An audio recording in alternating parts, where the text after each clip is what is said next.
TP numéro 5, mesure de résistance.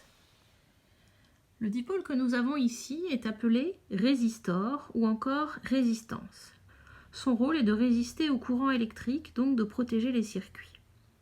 On peut mesurer sa valeur avec un multimètre, je vais vous l'expliquer juste après, ou à l'aide du code des couleurs. En effet, on remarque que sur cette résistance, ou ce résistor, sont peints des anneaux de couleur.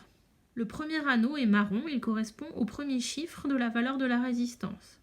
Dans le code des couleurs, le marron correspond au chiffre 1. Le deuxième anneau est noir, il correspond au deuxième chiffre de la valeur de la résistance. Dans le code des couleurs, le noir correspond au 0. Le troisième anneau correspond au coefficient multiplicateur. Dans le code des couleurs, quand le troisième anneau est marron, le coefficient multiplicateur est 10. Nous avons donc une résistance de valeur 10 fois 10 égale 100 ohms. En effet, 1 et 0 forment 10. Le troisième anneau multiplie cette valeur par 10. Nous avons donc 100 ohms. Le dernier anneau correspond à la marge d'erreur indiquée par le fournisseur. Quand le dernier anneau est argenté, la marge d'erreur est de 5%. Quand le dernier anneau est doré, comme ici, la marge d'erreur est de 10%. Nous avons donc une idée de la valeur de la résistance. Cela va nous aider à choisir correctement notre calibre. Quand on utilise cet appareil, pour mesurer une résistance, on va utiliser la zone verte.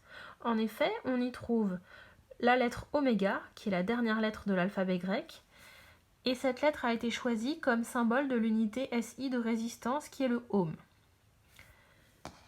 On va aussi utiliser deux bornes. La borne V oméga, sur laquelle on retrouve le symbole de l'ohm, et la borne COM, qui est commune à toutes les mesures. Étant donné que j'ai une idée de la valeur de la résistance, je sais qu'elle vaut à peu près 100 ohms, je vais pouvoir choisir le calibre le plus petit, 2K, qui signifie 2 kOhm. Ça veut dire que la valeur maximale supportée par l'appareil est de 2 kOhm, soit 2000 ohms. Je peux ensuite me brancher sur la résistance. Il n'y a pas de sens de branchement pour l'ohmmètre.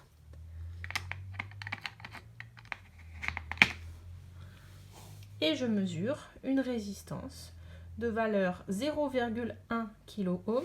Si j'ai un point ici, ça signifie 0, 0,1 kOhm correspond bien aux 100 ohms que j'ai trouvé avec le code des couleurs.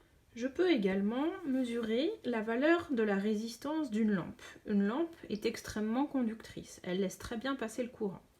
Si je mesure sa résistance, je mesure une résistance de 0,003 kOhm, c'est-à-dire à peu près 3 ohms, ce qui confirme bien ce que j'ai dit précédemment, à savoir que la lampe est un excellent conducteur.